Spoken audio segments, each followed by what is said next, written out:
Fox News alert: more than 40 world leaders and an estimated 3 million people packed the streets of France yesterday in a stand against Islamic terror.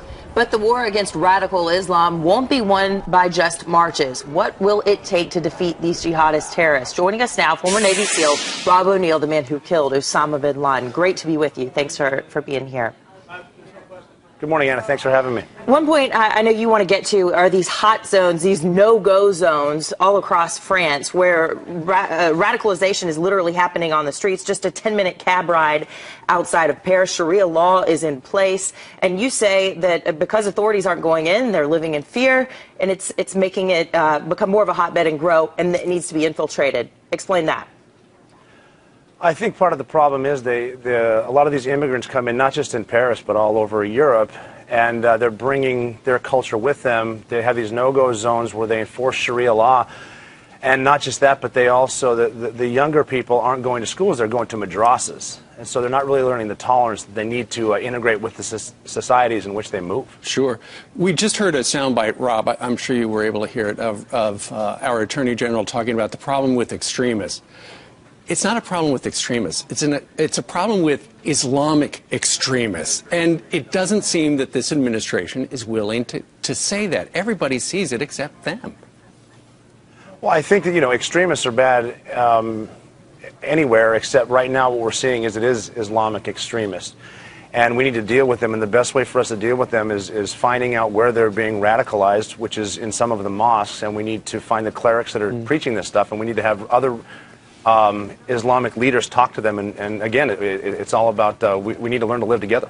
So we're worried about the number of Islamic terrorists trying to go to everybody's shores and blow up everybody's buildings and attack different NYPD officials with axes.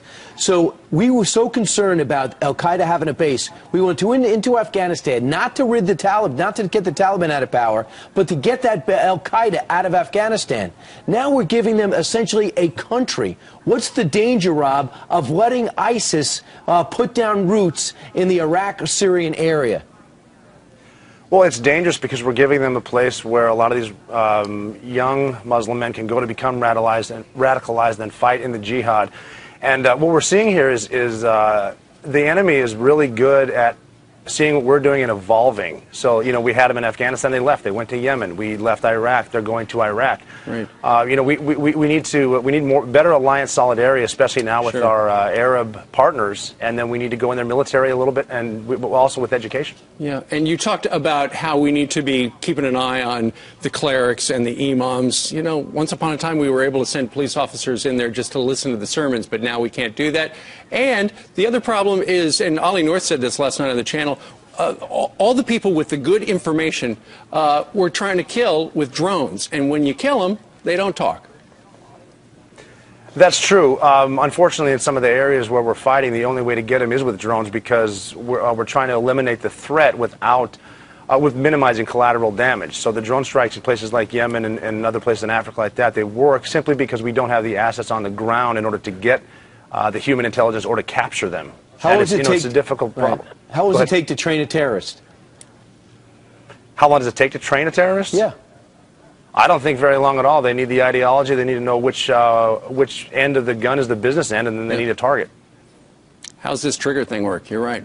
All right, Rob O'Neill, the man who killed Osama bin Laden, joined us from the Fox studios down in Orlando. Rob, thanks very much. Good morning. Thank you.